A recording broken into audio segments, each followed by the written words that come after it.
ನಮಸ್ಕಾರ ಸ್ನೇಹಿತರೆ. ಭಾಳಷ್ಟು ಜನ ರೈತರು ಶುಂಠಿನಲ್ಲಿ ಕಳೆದ ವರ್ಷ ಈ ಪೈರಿಕ್ಯುಲೇರಿಯಾ ಮತ್ತು ಇನ್ನಿತರೆ ಎಲೆ ಚುಕ್ಕೆ ರೋಗಗಳು ಬಹಳವಾಗಿ ಬಾಧಿಸಿತ್ತು. ಸೊ ಆ ಕಾರಣಕ್ಕಾಗಿ ನಾವೇನಾದರೂ ಬೀಜೋಪಚಾರ ಮಾಡುವಾಗಲೇ ಮುನ್ನೆಚ್ಚರಿಕೆಯಾಗಿ ಅದಕ್ಕೇನಾದರೂ ಮಾಡಿದ್ರೆ ಅದು ಬರೋದಿಲ್ವಾ ಬೆಳೆಗೆ ಅಂತ ಪ್ರಶ್ನೆಗಳನ್ನು ಕೇಳಿದ್ದಾರೆ. ಆ ಒಂದು ಕಾರಣಕ್ಕಾಗಿ ಈ ವಿಡಿಯೋ. ಸೊ ಯಾವುದೇ ಎಲೆ ಚುಕ್ಕೆ ರೋಗಗಳು, ಪೈರಿಕ್ಯುಲೇರಿಯಾ ಇರಲಿ, ಫಿಲ್ಲೋಸ್ಟಿಕ್ಟಾ ಇರಲಿ, ಕೊಲೆಟೋಟ್ರೈಕಮ್ ಇರಲಿ, ಅಥವಾ ಬೇರೆ ಇನ್ನಿತರ ಯಾವುದೇ ಎಲೆ ಚುಕ್ಕೆ ರೋಗ ಶುಂಠಿಗೆ ಬರ್ತಕ್ಕಂಥವು, ಅವು ಬಹುತೇಕವಾಗಿ ಯಾವೂ ಬೀಜದಿಂದ ಪ್ರಸಾರ ಆಗೋ ರೋಗಗಳಲ್ಲ. ಓಕೆ, ಅವು ಈ ಗಾಳಿಯಲ್ಲಿ ರೋಗದ ರೋಗಾಣುಗಳು ಕಿಲೋಮೀಟ್ರ್ಗಟ್ಟಲೆ ಚಲಿಸಿ ಈ ಮಳೆ ಮತ್ತು ಗಾಳಿನಲ್ಲಿ ಬಂದು ಅವು ಬಾಧೆ ಮಾಡ್ತವೆ.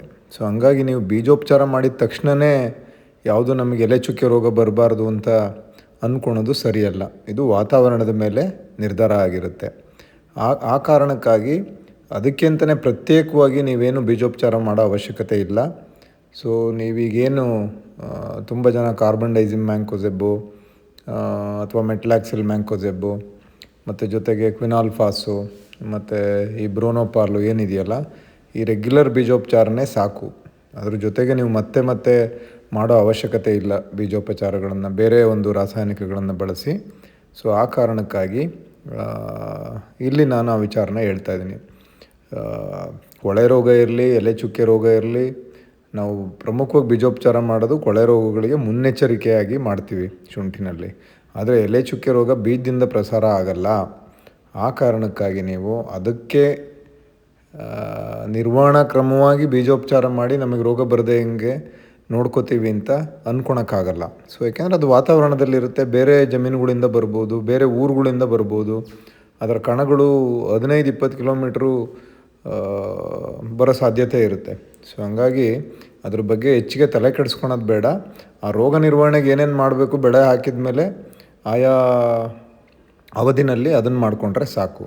ಸೊ ಆ ಒಂದು ಕ್ಲಾರಿಫಿಕೇಷನ್ ಕೊಡಲಿಕ್ಕೆ ನಾನು ಈ ವಿಡಿಯೋ ಮಾಡಿದ್ದೀನಿ. ಸುಮ್ಮನೆ ಅನ್ಯಥಾ ನೀವು ಹಣವನ್ನು ವೆಚ್ಚ ಮಾಡಿ ಬೇರೆ ರೀತಿಯ ಬೀಜೋಪಚಾರ ಮಾಡೋ ಅವಶ್ಯಕತೆ ಇಲ್ಲ.